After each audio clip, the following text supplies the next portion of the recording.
자, 지금부터 유튜버로만 진행되는 게 한 9분 동안 진행되니까요. 여기서는 약간 더 자유롭게 말씀하셔도 됩니다. 예, 그 규정이 약간 자유로우니까요. 그 각 진영에서요. 상대방 후보 가장 큰 장점 하나하고 가장 큰 단점을 신랄하게 말씀하셔도 됩니다. 일단 민주당부터 일당이니까 하실까요? 어떻습니까? 우선 김문수 후보의 경우는 일단 당의 경선 정통성이 있는 후보다라고 보고요. 반면에 좀 안 좋은 건 기본적으로 극우파. 아까 제가 뭐 극우파라고 좀 말씀 뭐라고 하셨는데 지금 전광훈 씨와 함께 했던 이제 태극기 부대와 지난 10년 동안 계속 돌아다니셨잖아요. 그런 측면에서 국민들께서는 이거는 상식적인 정당이 아니다. 이렇게 판단하시는 게 최대의 단점. 그리고 이번 레이스를 달림에 있어서 윤석열이라고 하는 쇠고랑을 지금 계속 차고 달리고 있는 상황이거든요. 그걸 지금 못 끌어내고 있다는 점이 최대의 단점이지 않을까 싶고요. 이준석 후보의 경우는 젊은 것이 최대의 장점이다. 그리고 그것이 또 최대의 단점이다. 지금처럼 완전히 헝클어져 있는 이 대한민국 정치를 과연 리더십 있게 끌고 나갈 수 있냐. 그리고 그런 세력이 있냐라고 봤을 땐 그 부분에 대해서는 퀘션 마크를 찍으실 것 같습니다. 참 장점 부분은 장점이라고 말씀을 하신 건지. 정광희 대변인 어떻게 보십니까? 저도 뭐 비슷하게 얘기할 것 같은데. 말씀하시죠. 처음에 얘기하는 게 불리해. 아니요. 이재명 후보의 최대 장점이라면 정치력이죠. 정치력. 뭐 어떤 정치력이냐. 그 거대 정당을 딱 하나의 원 보이스로만 만들어낼 수 있는 그 정치력. 그러니까 변방의 장소에서 시작해서 누구도 주목하지 않았지만 당대표를 2번 거치는 과정에서 지난 선거에서 경험했잖아요. 우리 비명행사가 되건 뭐 친명행제가 됐건 간에 어떤 식으로든 본인의 정말 생존을 위해서라면 대단한 그 구심점을 만들어낸 그 정치력이 어디에서 비롯됐는가. 굉장히 큰 장점이라고 생각합니다. 단점은 뭐 누가 뭐래도 도덕성이죠.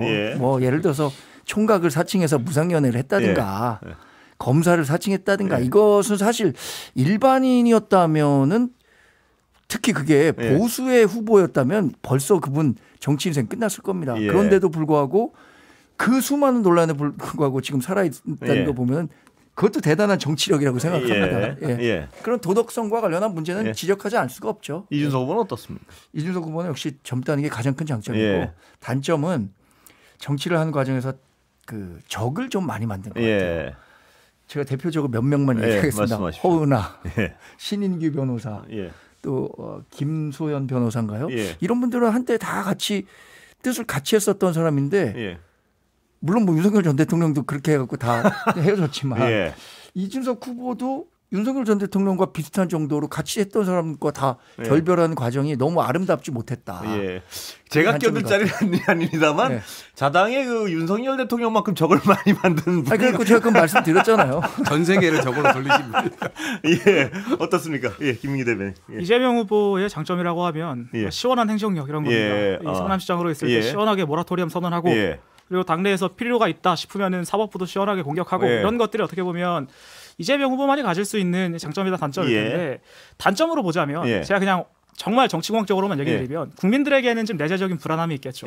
왜냐하면 의회 권력도 지금 민주당에게 집중되어 있는 상태고 근데 이런 상태에서 사법부를 공격할 수 있을 정도의 힘을 주어줬는데 여기다가 행정 권력까지 더했을 때 과연 삼권 분립이라고 하는 대한민국의 오래 존속되어 있던 사법 체계라는 것이 국가 체계라는 것이 지속될 수 있을 것이냐 이런 우려를 할 것이라는 것이 이재명 후보에 대한 가장 큰 리스크일 것이다 이렇게 보고요.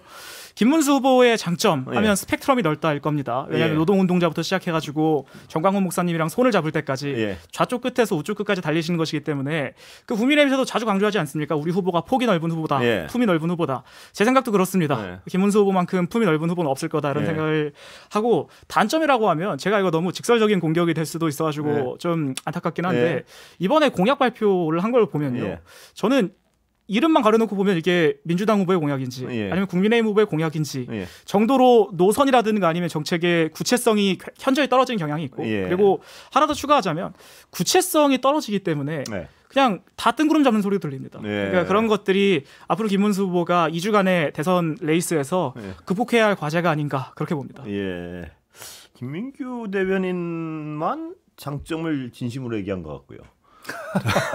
왜요? 표정이 진실되지 않았었나요? 저는 또 하나 이재명 후보의 장점이면 정치적 맷집이 대단한 것 같아요. 정말로.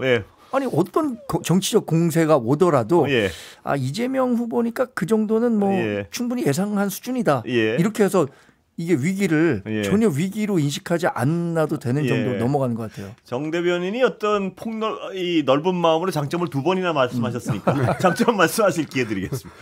일단 정치력과 이재명 대표 요거 짧게만 얘기하면 정치력과 지금 정치적 어떤 이 맷집 이것은 상당 부분 윤석열 전 대통령께서 단련시켜 주신 측면이 있다고 보여지고요.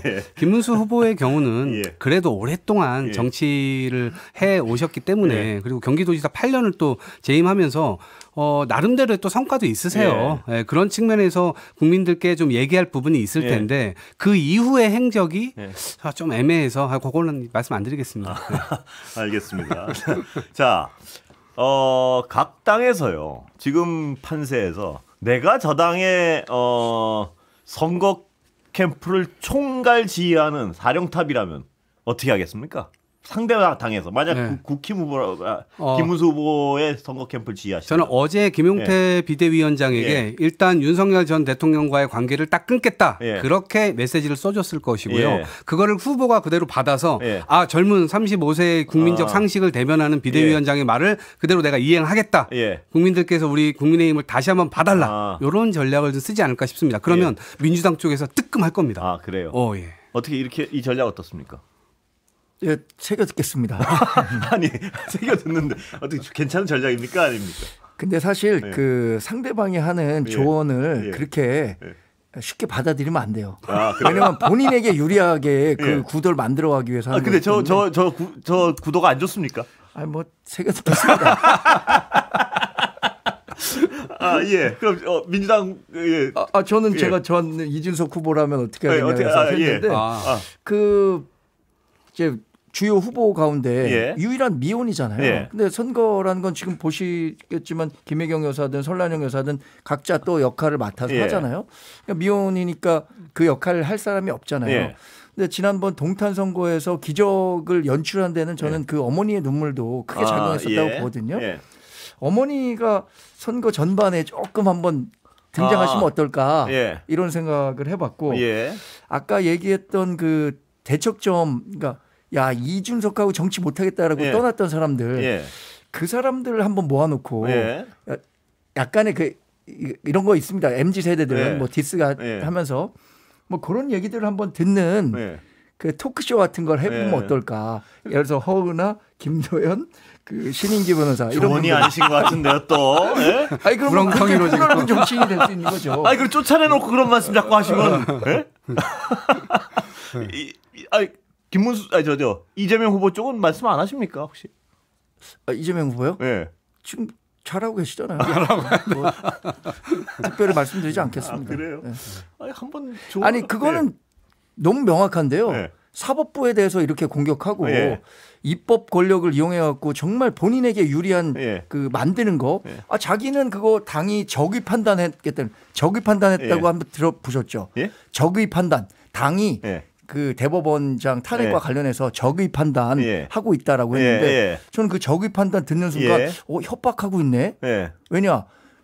국토부로부터 적의 판단을 들었는데 자기는 협박받았다고 얘기했었잖아요.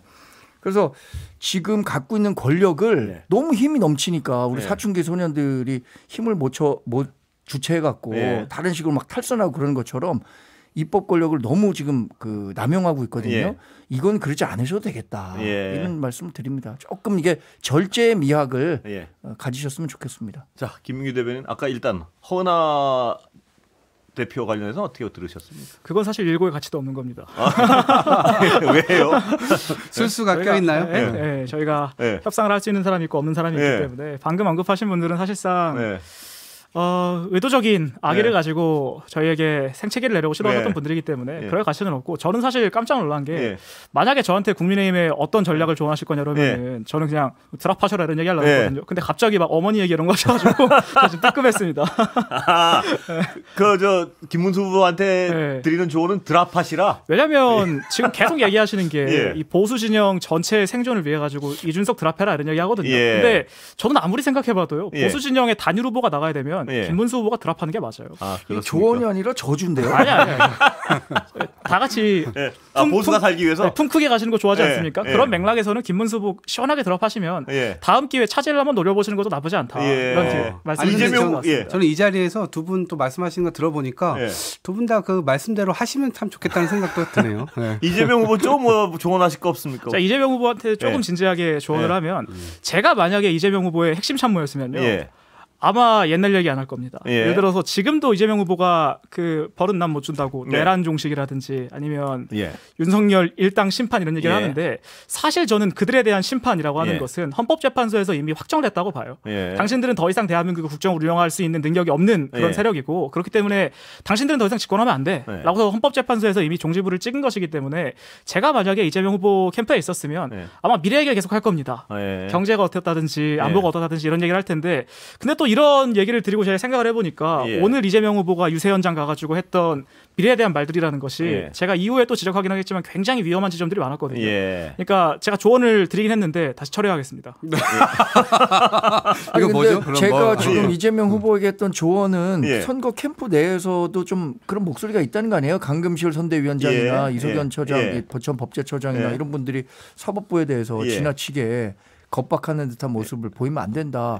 이건 정말 새겨 들어야 되는. 그 말씀은 좀 일정 부분 전 들을 필요는 있는데 이번을 계기로 한번 생각해봤으면 좋겠어요. 삼권 분립이라고 하는 것은 동등한 위치에서 서 있을 때 견제와 균형인 거거든요. 근데 지금 사법부가 약간 입법부와 행정부 위에 있는 거 아니냐 오해가 있을 수 있습니다. 끝낼 시간이고요. 다시 3부에서 뵙겠습니다.